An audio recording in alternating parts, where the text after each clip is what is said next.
অবিশ্বাসীরা শোনো, শোনো সবে জন্ম কাহিনী মোর। আমার জন্মক্ষণে উঠেছিল ঝঞ্ঝা তুফান ঘোর। উড়ে গিয়েছিল ঘরের ছাদ ও ভেঙে গিয়েছিল গৃহদ্বার। ইসরাফিলের বজ্রবিষাণ বেজেছিল বারবার।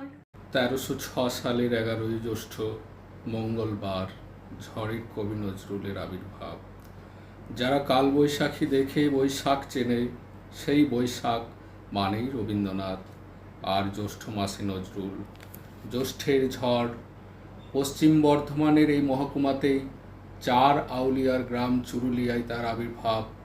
দারিদ্র্যের তীরবিদ্ধ হয়ে তাই তো তিনি দুঃখু।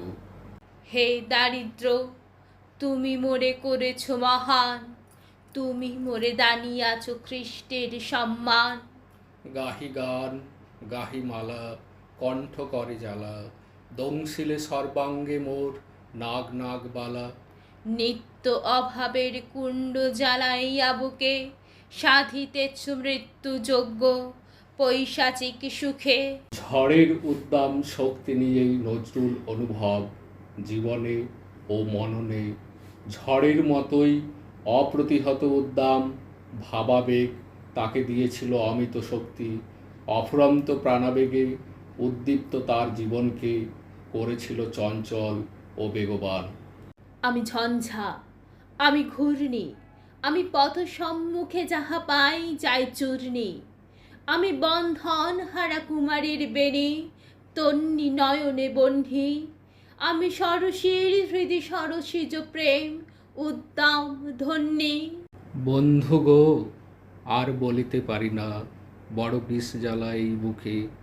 দেখিয়া শুনিয়া খেপিয়া গিয়াছি, তাই যাহা আসে ওই মুখে। বাংলার গৌরব নজরুল, বাঙালির চারণ কবি। তার এক হাতে বিষের বাঁশরি, অন্য হাতে রণতুর্য। তিনি শুধু বিদ্রোহী নন, তিনি প্রেমিকও। তার সাথে অদ্ভুত শরণাগতি তার লেখনীতে।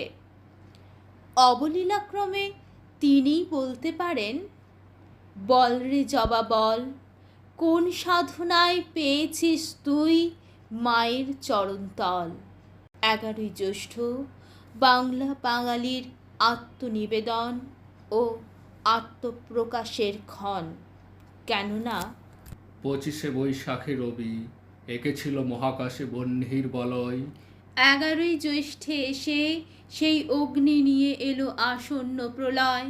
অনির্বাণ শিখালে লিহান, এর যদি নাম কিছু থাকে, এরই নাম নজরুল ইসলাম।